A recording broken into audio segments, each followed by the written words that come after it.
3 eleições no prazo de um ano? O Observador transforma-se no palco do cenário eleitoral. Não estamos aqui para agradar e nem sequer tentamos. Escrevemos para informar. Garanta o acesso a todos os conteúdos e acompanhe ao minuto. 3 eleições, uma assinatura, toda a informação. Assina em observador.pt, agora com 49 € de desconto.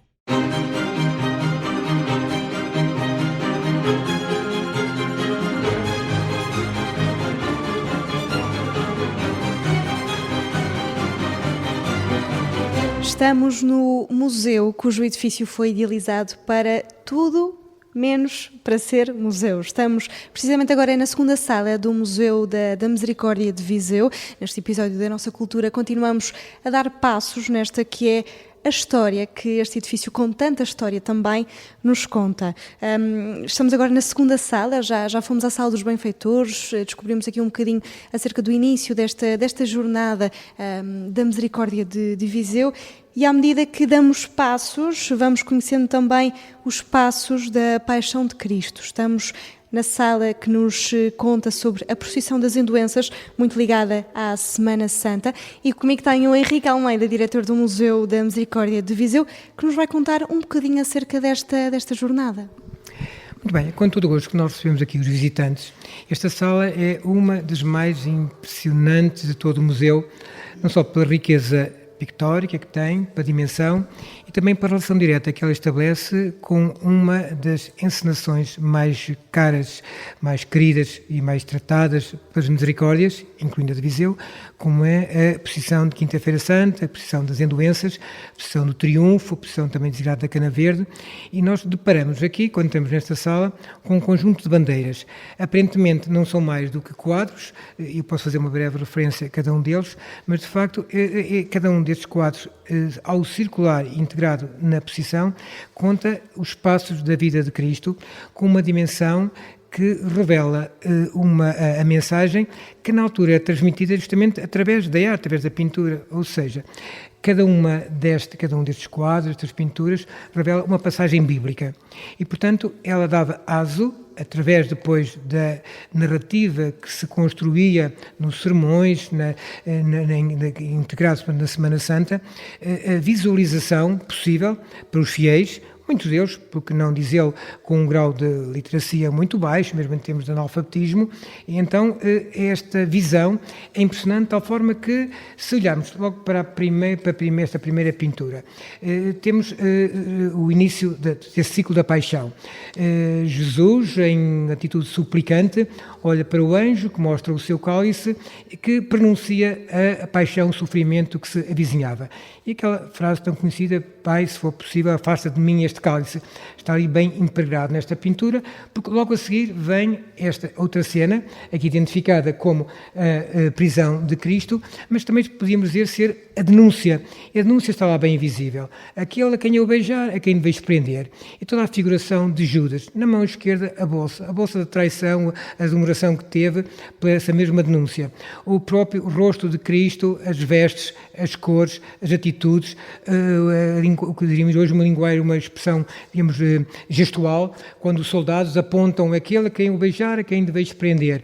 Os soldados armados que chegam ao pé de Cristo, quando Pedro desembainha a sua espada para cortar a orelha, diz a Bíblia, o relato da Bíblia, e que isto dizer não, piedade, não isso que eu quero, não essa violência que eu defendo, mesmo embora sabendo que eu não tenho qualquer culpa.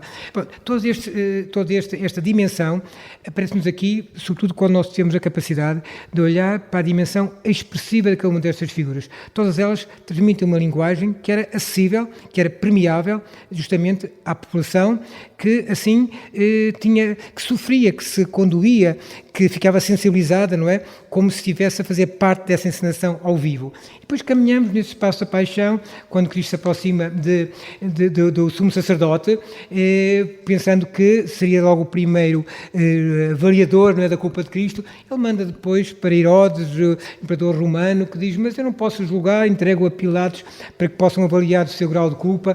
Mais uma outra peça, a flagelação, os açoites, o colunelo, a vergasta, o açoite que dão esse ar já de culpado sofrimento a Cristo. Continuamos a caminhar quando este quadro tão fantástico em termos do seu significado, a própria coroação de espinhos, e depois o zombarem da figura de Cristo com, lá está a cana verde, Senhor da cana verde, o sceptro, não é? Se és rei, então aqui tens o teu símbolo, e ainda um discípulo ao lado que parece fazer escárnio, não é? Dessa figura de Cristo.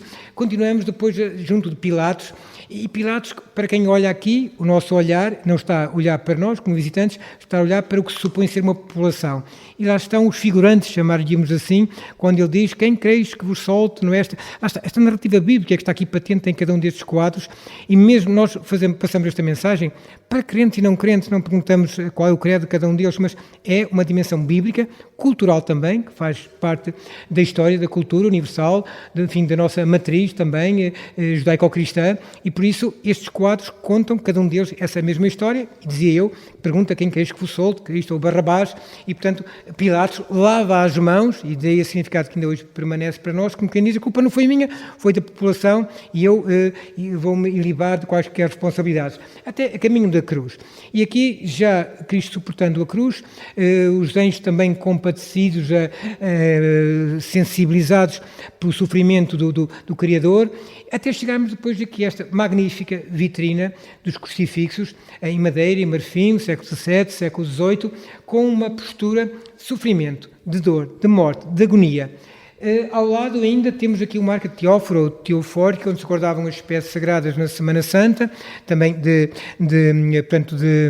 fabrico indo-português, neste caso aqui, com a madeira entalhada, dourada, com um formato de tampa, como se diz, em capeiforme, portanto, que abre e fecha, significa portanto, que tinha uma função também nesse mesmo período, como o pavilhão que aqui temos, que cobria o sacrário, e depois ainda uma peça fantástica da Escola Machado de Castro, designada como o Descimento da Cruz.